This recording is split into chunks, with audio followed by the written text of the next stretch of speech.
낭독극단 소리숲 제1회 공연에 와주신 관객 여러분 진심으로 환영하고 감사드립니다. 혹시 멋있는 남자 배우나 아름다운 여배우를 기대하고 오셨습니까? 네. 네, 정말 죄송합니다. 그런데요, 그것보다 훨씬 더 가치 있는 것을 갖고 가실 수 있을 겁니다. 오늘 저희가 준비한 공연은 미국의 극작가 닐 사이먼의 굿 닥터라는 작품입니다. 원작은 러시아의 문인 안톤 체홉인데요. 체홉의 단편 소설들을 사이먼이 가져다가 힙업으로 각색한 아주 유명한 작품입니다. 지금부터 사이먼과 체홉이 만든 세상으로 여행을 떠날 텐데요. 곧 비행기가 이륙할 예정이오니 휴대폰은 비행기 모드로 바꿔주시기 바랍니다. 굿닥터 시작합니다. 닐 사이먼 작 낭독극단 소리숲 제1회 낭독 공연. 작가가 자기 서재에 앉아 글을 쓰고 있다. 고개를 들고 뭔가 생각하다가 관객을 본다.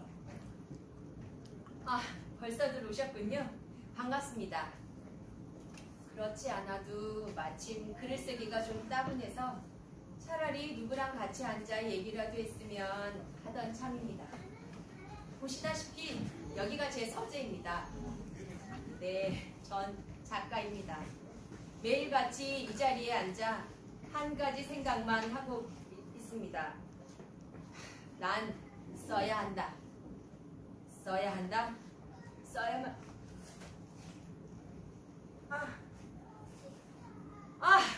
좋은 생각이 떠올랐습니다. 잠시만요.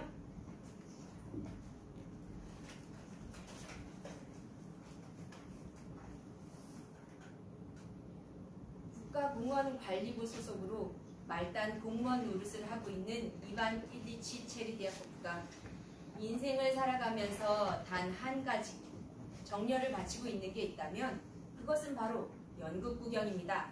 이반과 아내가 등장. 이반은 50대 중반의 사람 좋아 보이는 남자로 가장 좋은 옷을 입고 있으나 물론 주위에 있는 귀족들에 비해서는 형편이 없다. 좌석을 찾아앉아 부인이 프로그램을 들추는 동안 주위의 객석들을 불러보며 흐뭇해한다. 이 저녁이 정말 무척이나 행복하다. 이반도 물론 승진과 출세에 대하여 희망과 야망을 갖고 있으며 많은 일을 아주 자물성 있게 열심히 해나가고 있죠. 그리고 그런 생활에서 잠시 떠나 인생의 커다란 즐거움을 만끽하기 위해 오늘도 이 로스토브의 작품 수염난 백작 부인의 개막 첫날 저녁 공연에 가장 좋은 좌석의 표를 2장 예약했던 것입니다. 그때 의리의리한 장군 제복을 입은 장관이 등장해 자리를 찾는다.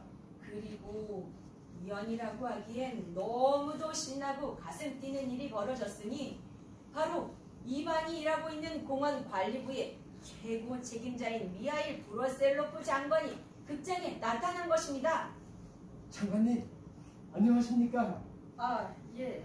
장관님, 저는 이반 일리치 체르디아코프라고 합니다. 이렇게 만나뵙게 되어 정말이지 큰 영광입니다. 누구시죠?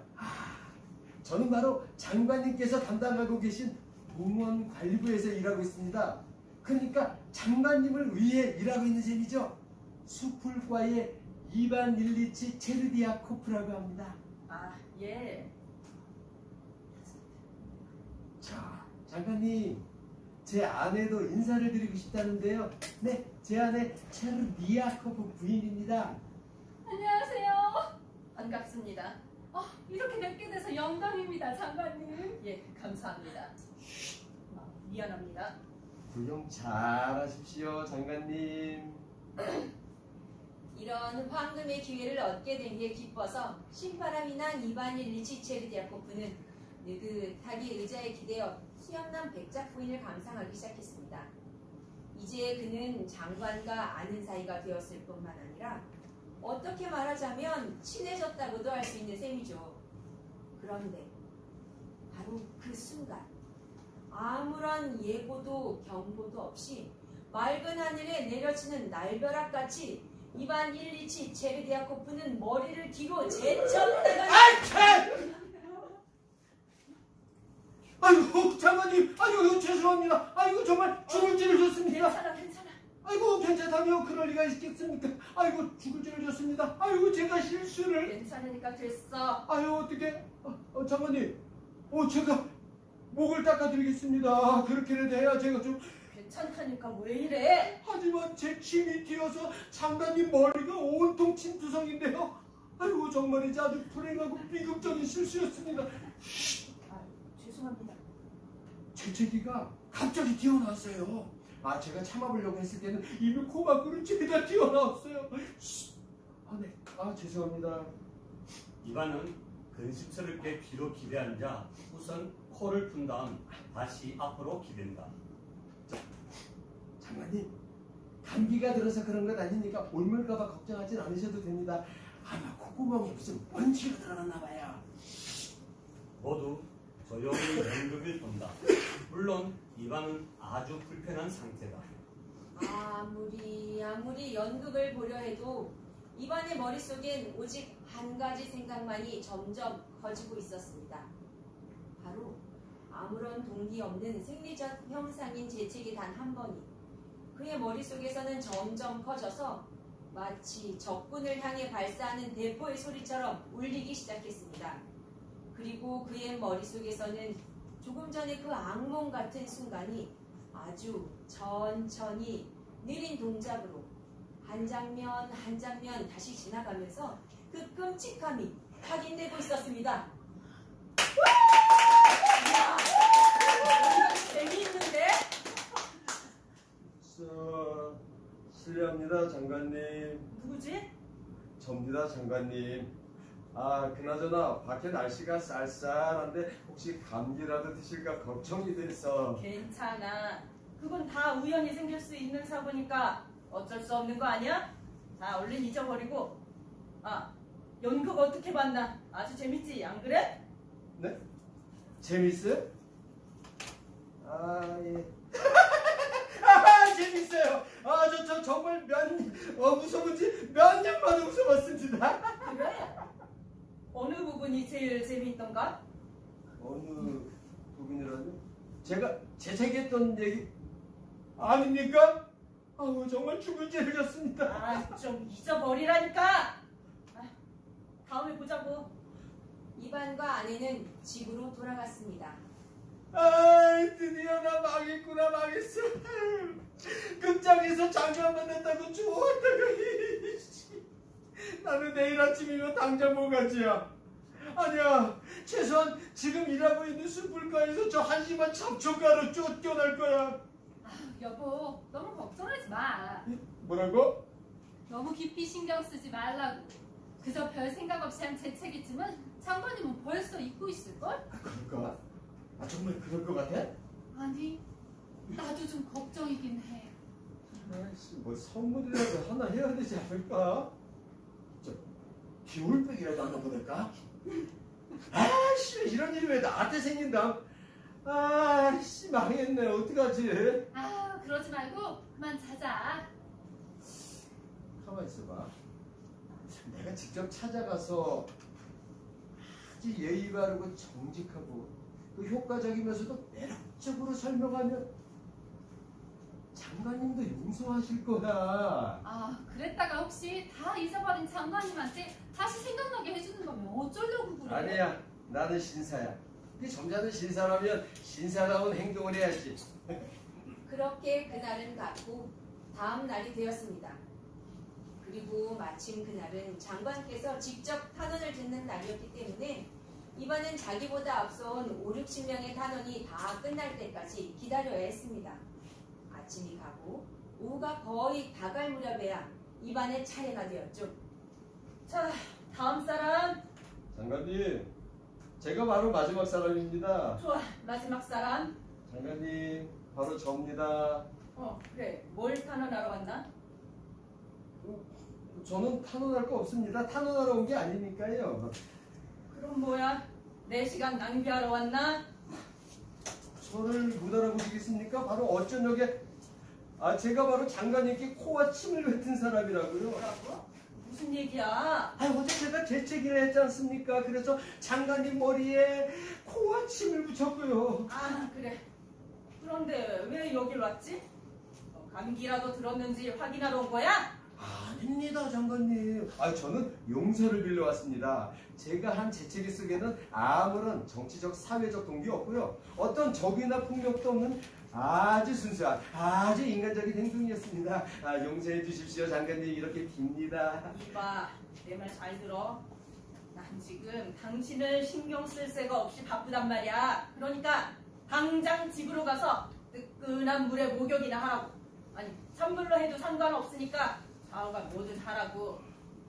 그리고 제발 그따위 바보 같은 일로 날 못살게 굴지 마. 당신 아니라도 오늘 탄원하러 온 것들이 별의별 소리를 다 떠들고 가서 지금 당신 따위에 신경 쓸 정신이 없다고. 머리야. 감사합니다. 감사합니다. 장관님께서도 항상 건강하시길. 그래서 나날이 행복하시고 밤에는 낮보다 더 행복해지시기를. 이제 커다란 안도감이 이반 체리디아코프를 감쌌습니다. 그렇게 무겁던 짐이 일순에 벗겨진 것이죠. 노래하고 휘파람을 신나게 불면서 이반은 집으로 향했습니다. 정말이지 인생은 멋지고 기쁘고 행복한 것이었습니다. 나는 행복합니다. 정말 행복합니다. 그러나 이반은 집으로 돌아와서 곰곰이 생각하기 시작했습니다. 가만히 있죠. 혹시 날 무시한 거 아닐까? 장관님은 왜 날 무시한 태도로 막대했지?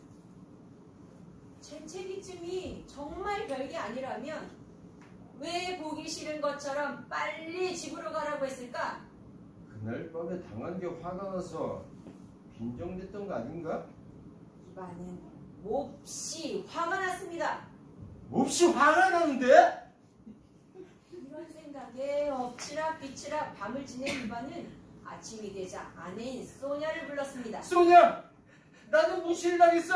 모욕을 당했다고! 무시를 당해? 누구한테? 도대체 누가 당신같이 친절하고 점잖은 사람을 무시하고 모욕한단 말이야? 바로 브라실로 부장관이야! 어머! 장관님이 뭐라 그랬는데? 낙당 같은 일하고 나를 그렇게 교묘한 수법으로 농락하다니. 와, 한마디면 깜빡 속아 넘어갈 뻔했다니까. 맞아, 그런 교활한 수법으로 장관까지 됐을 거야. 모든 게 다 계획적이야. 내가 자기한테 찾아와서 빌도록 모든 걸 꾸민 거고. 나는 거기에 속아 넘어가서는 무시를 당한 바보꼴이고. 당신은 무시했어? 교환! 내 당장 가서 얘기를 하겠어. 하루 계급의 의견을 얘기해 주겠다 이거야. 이 세상은 모든 사람을 위해서 만들어진 거고, 따라서 어떤 나라, 어떤 인종, 어떤 종교를 가진 사람과도 다른 사람한테 재채기를 할 수 있는 거라고. 그래, 무시를 당해야 할 건 내가 아니라 그 사람이라고. 그래서 이반은 다시 그자를 무시하러 갔습니다. 마지막 사람. 자는 뭐야? 뭐라네요? 접니다, 장관님. 저를 모르시겠습니까? 제 얼굴을 보세요. 바로 저예요. 제가 다시 왔습니다. 다시 왔다고?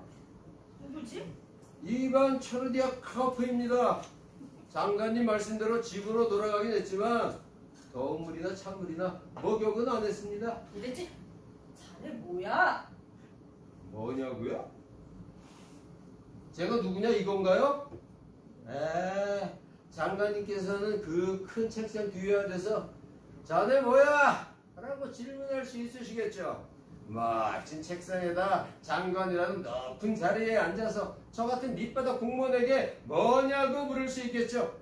그리고 그 말 속에는 이 세상에 평등은 없어, 이런 뜻이 들어있어서 사람이란 봉사하는 쪽이랑 봉사받는 쪽이 있기 마련이고, 명령하는 사람과 복종하는 사람이 있고, 절하는 쪽이랑 절받는 쪽이 있는 게 당연하지. 그래서 누군가는 무시를 할 수 있는 거고, 누군가도 모욕을 당하는 게 하나도 이상할 거 없다는 거죠. 그래서 저한테 쉽게 얘기하시는 겁니다. 자네 뭐야? 라고 말이죠. 도대체 지금 무슨 소리야? 거기 서서 바보 같은 소리 짓거리지 말고 용건이 뭔지 빨리 얘기해. 네. 용건을 말씀드리죠. 재채기한 걸 사과드리러 왔습니다. 이거는 제가 확실하게 용서를 받은 건지 몰라서. 장관님, 그건 정말 우연이었습니다. 의도적으로 한 게 아니에요. 그러니까 제발 저를 용서해 주시고. 너야, 당장 꺼져, 이 바보 멍청아. 당장 내 눈앞에서 사라지란 말이야. 난 니놈 낯짝을 다시 보고 싶지도 않으니까. 만일 또 한 번 니놈 선판뜨기가 내 눈에 어른거렸다면 그때 진짜로 영원히 유배를 보낼 거야. 가만히 있어봐. 너 이름이 뭐라고 했지?